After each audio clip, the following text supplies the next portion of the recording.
Olá, então vamos para mais uma aula de ciências. Eu sou a professora Carla Aiden e vamos à leitura do nosso objeto de conhecimento. Aula 29, objeto de conhecimento, aspectos quantitativos das transformações químicas, detalhamento, mudanças de estado físico da matéria, estrutura molecular dos estados físicos. Então vamos à nossa aula.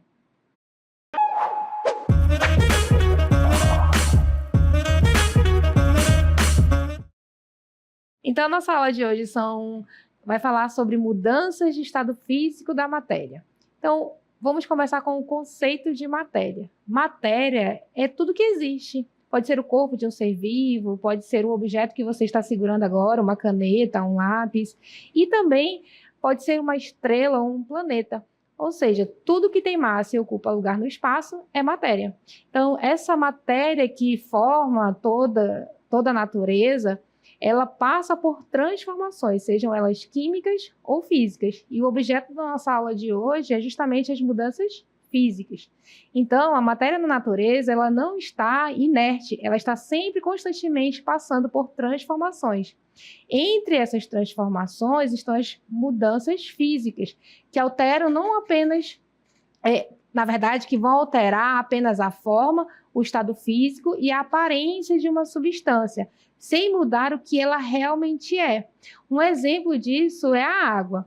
Bem, se você pegar um copo com água no estado líquido e colocar na sua geladeira, no congelador, a água vai congelar. Se você retirar essa água que está sólida, que está ali no formato de gelo, e colocar sobre a mesa e deixar um certo tempo lá, ela vai voltar para o estado líquido. E se você colocar essa mesma água dentro de uma panela e levar ao fogo, ela vai evaporar, ou seja, vai passar do estado líquido para o estado gasoso.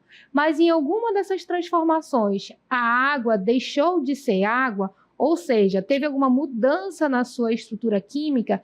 Não, ela continua sendo água, seja no estado sólido, líquido ou gasoso. E é justamente disso que se trata as mudanças físicas, quando a matéria se transforma, porém, ela não deixa de ser o que ela é. Ela não muda suas características químicas, certo? Então, a matéria, pode ser qualquer objeto que esteja aí à nossa volta.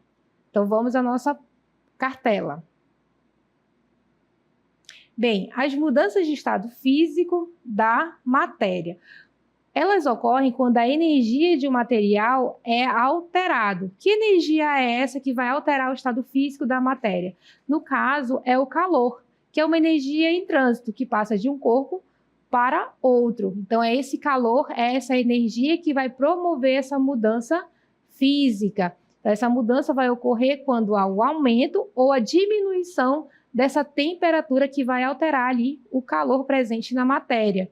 E outro fator que vai influenciar nessas mudanças físicas da matéria é a pressão atmosférica. Portanto, quando a temperatura sobe no objeto, as partículas que compõem esse objeto, elas começam a se movimentar mais rapidamente. E a substância pode passar do sólido para o líquido e do líquido para o gasoso. Já quando a temperatura diminui, as partículas que compõem este corpo perdem energia, ou seja, perdem calor, e ficam mais lentas, ou seja, se movimentam mais lentamente. E o material pode mudar do gasoso para o líquido ou do líquido para o sólido. Em algumas situações, a pressão também interfere, facilitando ou dificultando essas transformações entre os estados físicos. Assim, o estado físico de uma substância depende diretamente da energia que está contida em suas partículas. Muito bem. Então, vamos observar quais são os estados físicos em que a matéria pode se apresentar na natureza. Vejam só. Então, a matéria pode se apresentar na natureza em 3 estados físicos de agregação, conhecidos como sólido, líquido e gasoso. E o que nós devemos observar na nossa imagem é esse quadradinho abaixo das denominações de cada um dos estados físicos. Vejam só, no estado sólido, como está aqui na nossa imagem, perceba aqui embaixo nós temos um quadradinho. Esse quadrado ele mostra várias bolinhas, umas próximas às outras, bem organizadas. O que são essas bolinhas? são justamente as partículas que formam a matéria, ou seja, qualquer coisa, seja um ser vivo ou qualquer outra coisa. Então, todos nós e todos os objetos e todas as coisas à nossa volta são formados por essas partículas chamadas de átomos. Esses átomos, eles se juntam e formam moléculas, e assim vai seguindo a organização da matéria. Mas o que nós devemos pontuar aqui é que a junção desses átomos vai formar moléculas, e é justamente do comportamento dessas moléculas que nós vamos falar agora. Então, nos corpos sólidos, essas moléculas, elas estão organizadas aqui, umas bem juntinhas das outras, com baixo nível de agitação. Isso caracteriza um corpo sólido. Já nos corpos líquidos, nós podemos observar que as moléculas, elas estão um pouco mais afastadas. E esse afastamento se dá porque aqui nós temos um grau de agitação maior das moléculas, fazendo com que haja um espaço entre elas e que haja uma fluidez entre essas partículas, caracterizando o que nós chamamos de estado líquido. Já o outro estado físico que nós podemos observar na matéria são os corpos gasosos.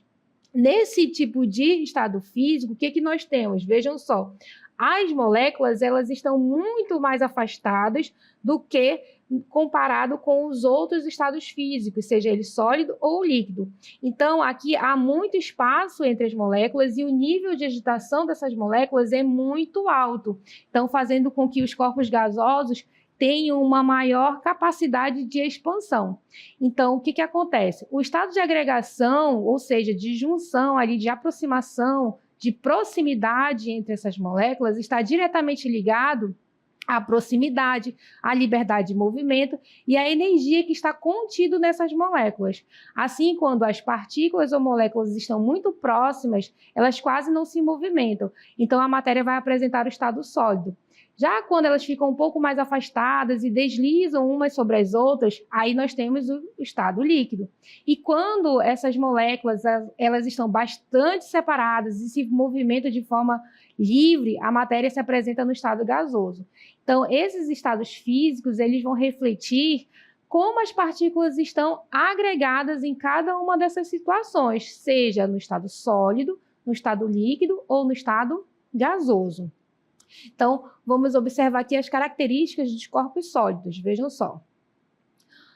O estado sólido é o estado mais agregado da matéria, ou seja, é onde as partículas ou moléculas estão muito próximas umas das outras. Então, essas partículas, elas vão estar ali no alto grau de interação.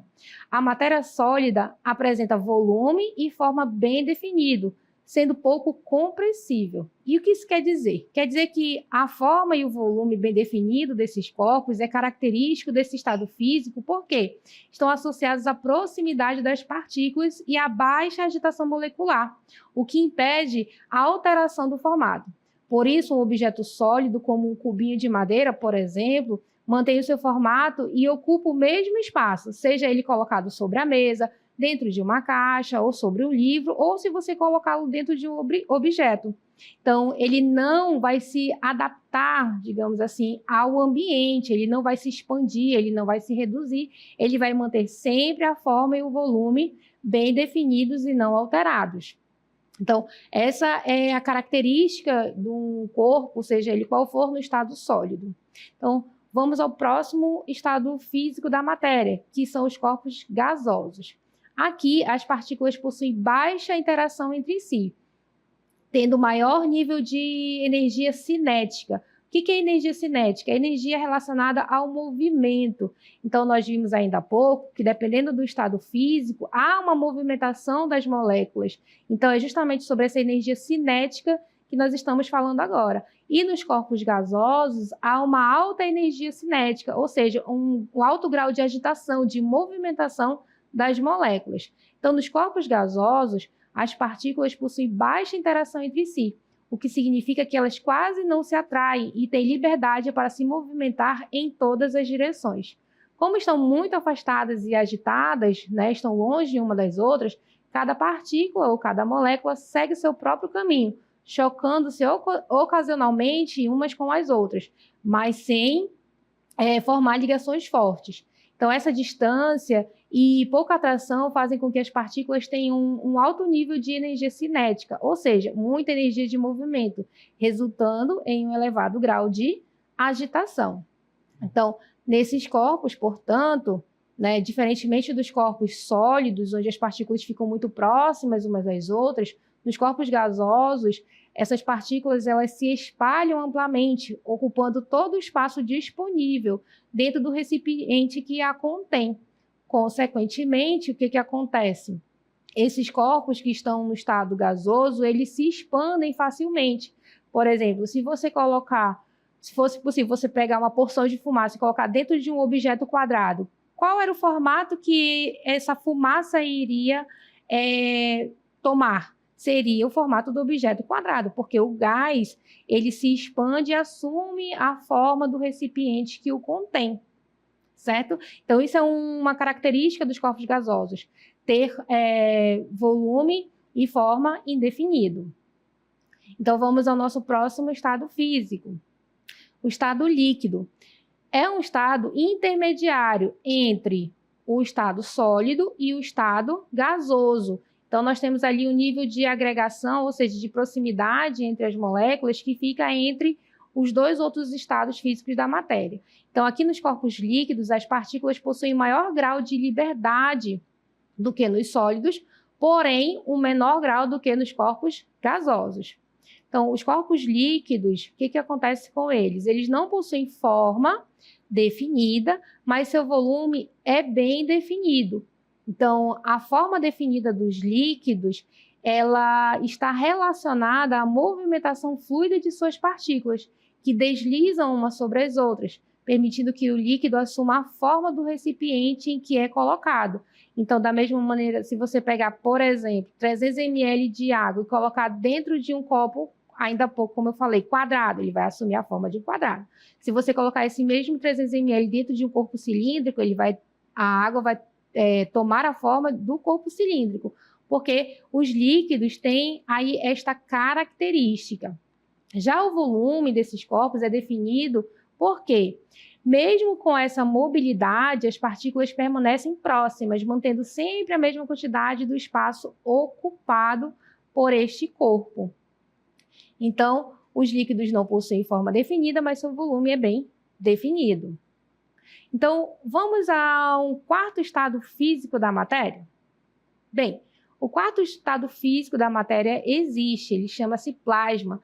É um estado superaquecido, tão quente que os elétrons são retirados dos átomos, formando um gás ionizado.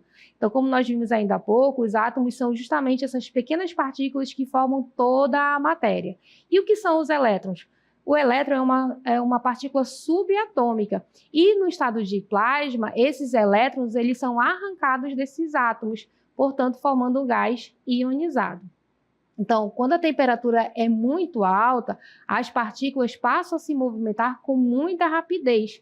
Os elétrons acabam se desprendendo dos átomos. Isso faz com que o material, seja ele qual for, deixe de ser um gás comum e se torne um gás ionizado, formado por íons e elétrons livres.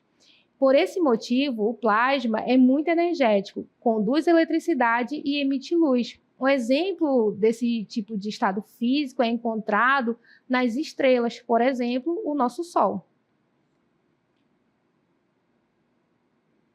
Então, resumindo, vejam só, nós temos aqui uma imagem que vai nos mostrar o comportamento das moléculas em cada um dos estados físicos. Percebam que na barra de baixo está mostrando aí a variação da temperatura.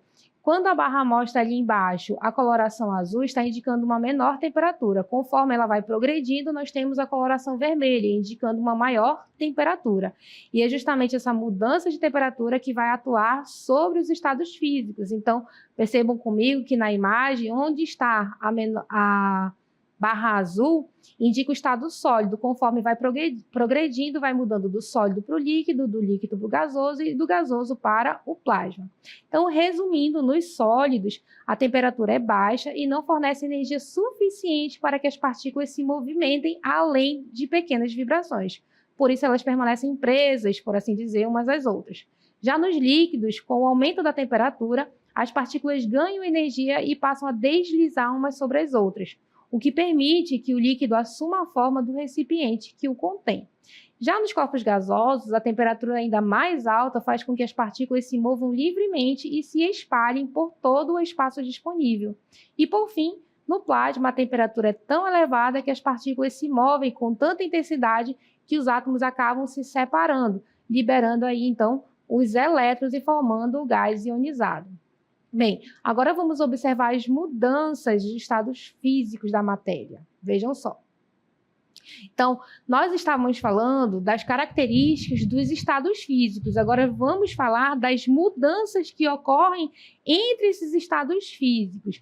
Então, as mudanças físicas podem ocorrer quando a temperatura aumenta, fazendo a matéria passar do estado sólido para o líquido e do líquido para o gasoso, como nós podemos observar na nossa imagem. Então, vejam aqui comigo. Então, ela pode passar do sólido para o líquido e do líquido para o gasoso. E o mesmo pode acontecer inversamente, passar do gasoso para o líquido e do líquido para o sólido. Do que vai depender essas transformações? Vai depender do processo envolvido, se é um processo endotérmico ou exotérmico. O que seria, professor, um processo endotérmico? Bem, são aquelas transformações em que a substância absorve calor. E que transformações são essas? Vou indicar para vocês aqui na imagem. Vejam só, estou traçando uma reta indicando as mudanças endotérmicas, quando a matéria ganha calor. Então, essas mudanças são do estado sólido para o líquido e do líquido para o gasoso. O inverso também é possível. Então, nós podemos observar que essas mudanças, chamadas de exotérmicas, são aquelas em que a matéria perde calor e vão no sentido inverso das endotérmicas.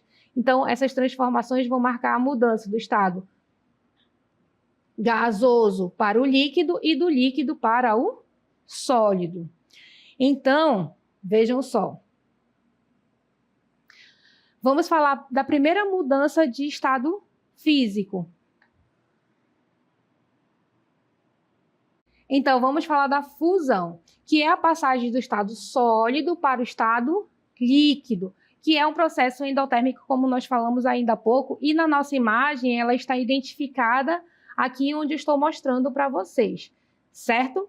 Então, quando a matéria absorve calor durante o processo de fusão, o que acontece é uma mudança profunda no comportamento das partículas que compõem o sólido.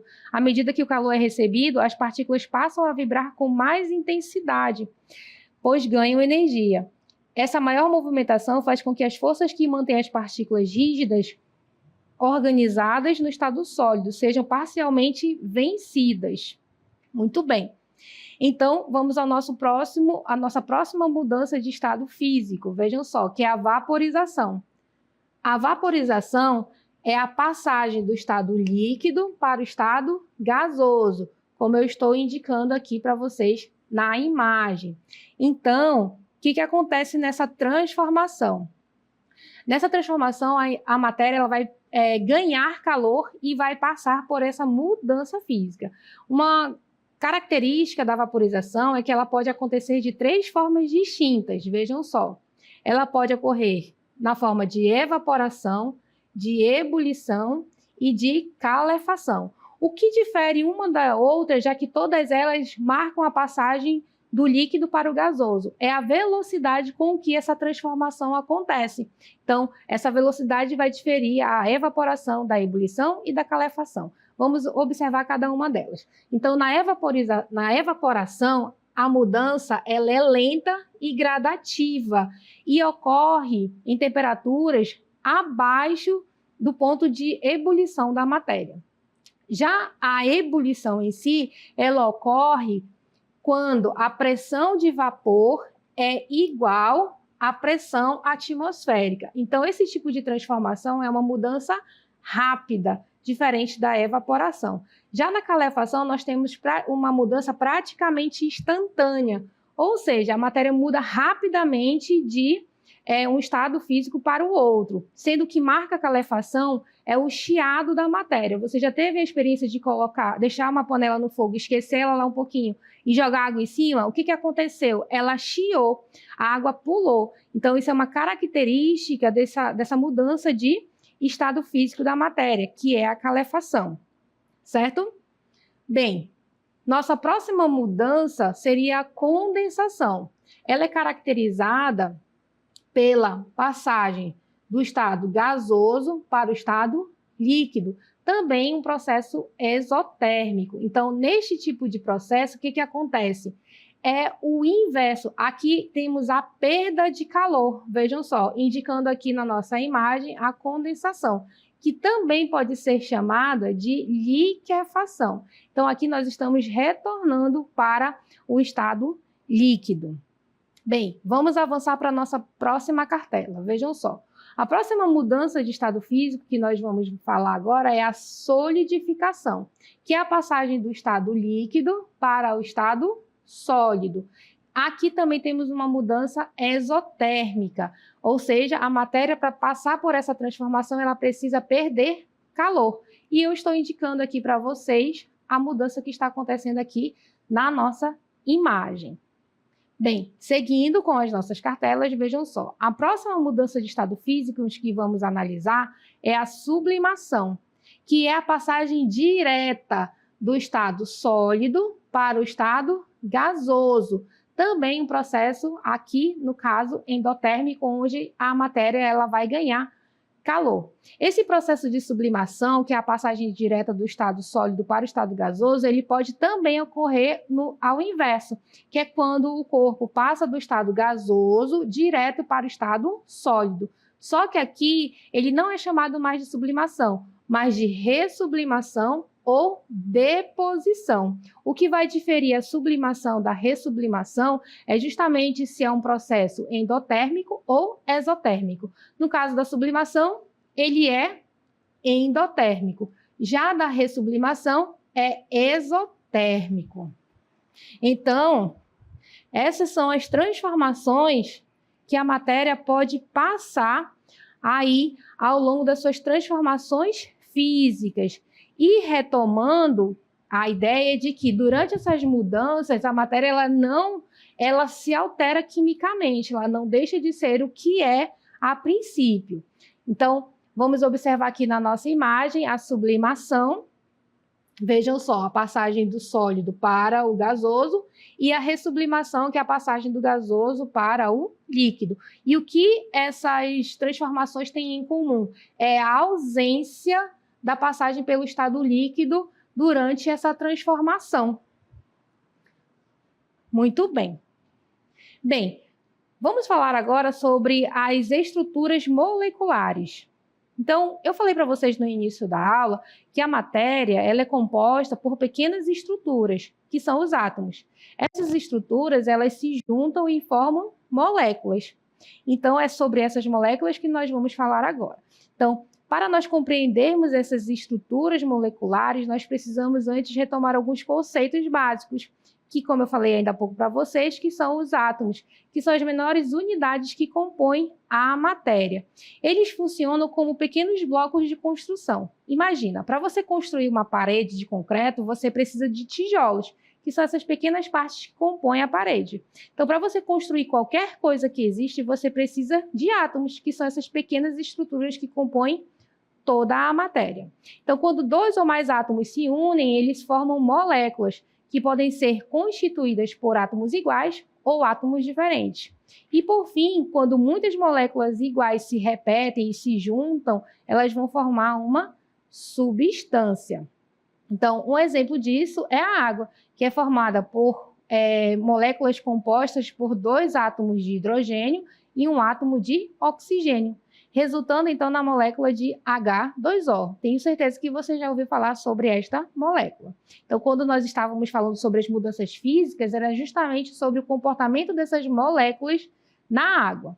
Então, esses conceitos eles são fundamentais para entender como a matéria se organiza e como os diferentes materiais se formam e se comportam na natureza.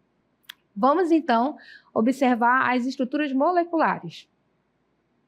Bem, elas referem-se à forma como os átomos estão organizados dentro de uma molécula, o que influencia diretamente as propriedades químicas e físicas de uma substância. Então, agora nós vamos observar, a professora Darlinda falando um pouco mais sobre essas estruturas moleculares. Olá! Hoje vou explicar o que é geometria molecular, ou seja, as formas das moléculas. A geometria molecular é um campo da química que estuda a disposição espacial dos átomos em uma molécula. Entender a forma geométrica adotada por cada molécula nos ajuda a compreender uma série de características das substâncias. Agora vamos aprender na prática os principais tipos de geometria molecular e para isso vamos utilizar os balões. Aqui eu fiz, com os balões, uma geometria linear. Essa geometria linear, ela ocorre com 2 ou 3 átomos. Quando a molécula só tem 2 átomos, é impossível que a geometria seja diferente, porque aqui não existe átomo central. Então, os 2 átomos só podem estar em linha reta um do outro. Exemplo, o gás cloro e o gás oxigênio aqui apresentado. Geometria angular. Se o átomo central possuir pares de elétrons livres, aqui nos balões representados, esses pares de elétrons livres pela cor branca, a geometria será angular. Esses pares de elétrons livres, eles empurram a ligação, então há uma pequena deformação. Geometria trigonal plana. Esse tipo de geometria ocorre em moléculas que possuem 3 átomos em sua constituição. Porém, o átomo central dessa molécula não pode apresentar um par de elétrons livres. Então, observe aqui, os balões não têm a presença de pares livres aqui, tá bom? Um exemplo que eu trago para vocês, para representar esse tipo de geometria, é o trifluoreto de boro, onde o átomo central é o boro. Nesta ligação de geometria molecular, ela coincide com o arranjo espacial trigonal plana. Por que estudar as formas das moléculas? As formas das moléculas determinam seus odores, seus sabores e suas ações nos fármacos. As formas das moléculas governam as reações que ocorrem em nosso organismo para nos manter vivos. Então, como nós observamos, então, a composição e a forma da molécula vai interferir em vários aspectos, inclusive nas suas transformações, sejam elas químicas ou físicas. Então, nossa aula de hoje foi sobre os estados físicos da matéria e suas transformações. Então, até uma próxima.